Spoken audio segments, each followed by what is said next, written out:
नमस्कार दोस्तों। आज हम देखेंगे मेष लग्न में गुरु का फल।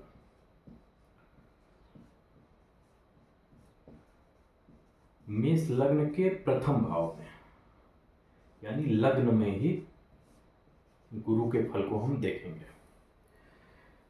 सबसे पहले जान लेंगे कि मेष लग्न जो है ये मंगल के द्वारा रूल किया गया लग्न है। मेष राशि के स्वामी होते हैं मंगल। तो ये जो पूरा मेष लग्न है ये संचालित होता है मंगल के द्वारा। ठीक है, मंगल क्या है? मंगल की कैरेक्टरिस्टिक्स से आप देखेंगे तो मंगल का चरित्र है ऊर्जा, मंगल का चरित्र है खून, मंगल है सेनापति। तो मेष लग्न के जातकों में आप ये गुण देखेंगे ही देखेंगे। वो तेज होगा, फुर्तीला होगा, ऊर्जावान होगा, लीडरशिप क्वालिटी उसके अंदर होगी। ठीक, अब यहां पे ही आके गुरु अगर बैठ गया तो वो क्या फल देंगे?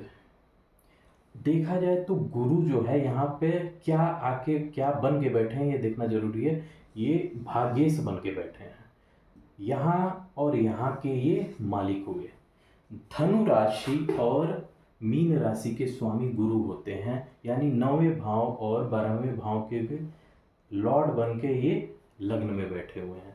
भाग्येश अगर लग्न में आके बैठता है तो जातक जो है भाग्यशाली हो गया, भाग्यशाली हो गया वो। अब भाग्यशाली होने के साथ साथ दो चीजें हैं। भाग्य का मालिक लग्न में बैठा, भाग्यशाली बन गया। ठीक, 12वां घर अगर आप देखेंगे तो जनरली 12वें घर को खर्चे से देखा जाता है। ठीक है, कोर्ट कचहरी से भी देखा जाता है, स्पिरिचुअलिटी से भी देखा जाता है, मोक्ष से भी देखा जाता है। 12वें के स्वामी बन के अगर ये लग्न में बैठे हैं तो लोगों को समझ में आएगा कि नहीं, इससे रिलेटेड समस्याएं उत्पन्न करेंगे, ऐसा है नहीं। खर्चे करा सकते हैं, लेकिन खर्चे भी ऐसा नहीं है कि बेवजह के कराएंगे, धार्मिक चीज़ों में खर्चे कराएंगे, ये चीज़ें होंगी।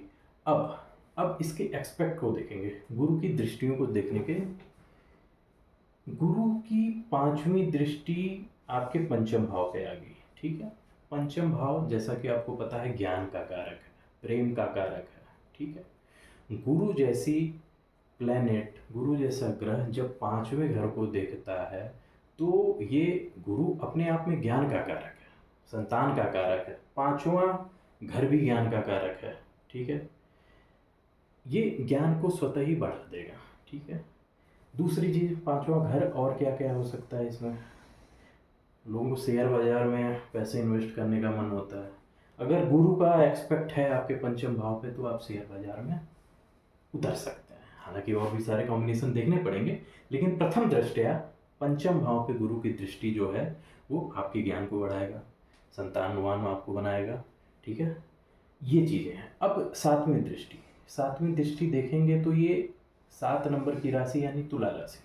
ठीक, तुला राशि जो है बेसिकली शुक्र के द्वारा गवर्न होती है। ठीक है, गुरु शुक्र को समझता है अपना शत्रु। ये आपस में अपने आप दोनों भाई, शुक्राचार्य और गुरु, ये दोनों आपस में अपने आप को शत्रु समझते हैं। ठीक है, तो अगर अपने शत्रु, भाई गुरु है, गुरु अपने शत्रु को भी देखेगी तो उसको ज्ञान ही देगी।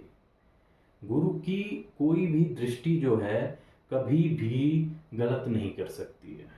ठीक है, गुरु की दृष्टि अमृतमयी दृष्टि मानी जाती है, ये बात है।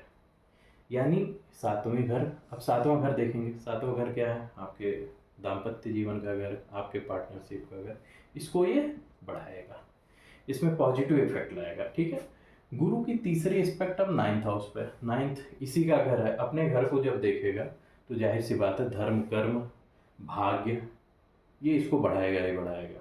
ठीक है, ये गुरु की 3 दृष्टि हो गई। ठीक है, अब एक बात इसमें देखने वाली है कि गुरु के साथ ये लगा होता है कि गुरु जहाँ बैठता है वहाँ पे स्थान हानि कर देता है। ठीक है, स्थान हानि का मतलब क्या हुआ कि उस भाव से रिलेटेड चीज़ों की कमी कर देगा। सीधे सीधे शब्दों में कहें तो खत्म ही कर देगा। ठीक है, क्या ऐसा लगन में बैठ के गुरु ऐसा करेगा? नहीं करेगा। कुछ विशेष स्थिति में, हालांकि कहें विशेष स्थिति में क्या, कुछ अपवाद ही हैं जहाँ पे गुरु स्थान हानि करता है, नहीं तो विशेष स्थितियों में गुरु जो है स्थान हानि नहीं करता है। कहाँ नहीं करेगा? लग्न में बैठ के गुरु कभी भी स्थान हानि नहीं करेगा। गुरु अगर किसी और प्लैनेट के साथ आ जाए, यानी गुरु के साथ कोई भी एक प्लैनेट और आ जाए, तब भी स्थान हानि नहीं करेगा। ठीक है, गुरु जब स्थान हानि करेगा तो उसमें दिक्कतें क्या होती हैं, ये समझने की ज़रूरत है।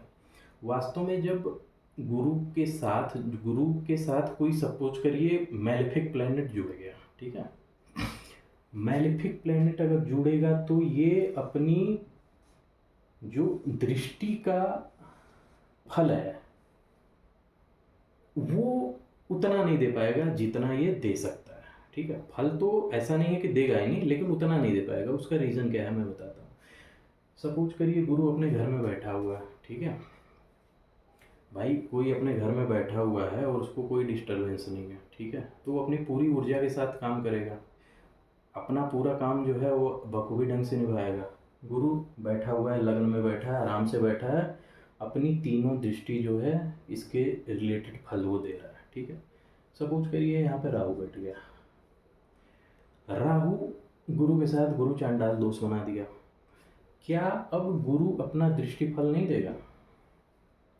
गुरु अपना दृष्टि फल देगा, लेकिन क्या होगा, उतना नहीं दे पाओगे। रीजन क्या है? ये इसको पिंच करेगा। राहु क्या है? राहु तो मायावी ग्रह है ना, ये गुरु की ऊर्जा को थोड़ा सा क्या करेगा। वैसे राहु का स्वभाव तो ये है, जिस ग्रह के साथ बैठा है उसको जो है पूरी तरह से आत्मसात कर लेता है। ठीक है, तो अब ये दशा अंतर दशा पे भी निर्भर करता है कि कौन किस समय कितना प्रबल है। तो गुरु की ऊर्जा कम होगी, गुरु की ऊर्जा कम होगी तो जाहिर सी बात है ये अपने जो है दृष्टिगत जो फल देने चाहिए वो फल नहीं दे पाएगा। ठीक है, तो गुरु का ये फल लग्न में हमने देख लिया, आगे हम सेकंड भाव में भी देखेंगे। धन्यवाद।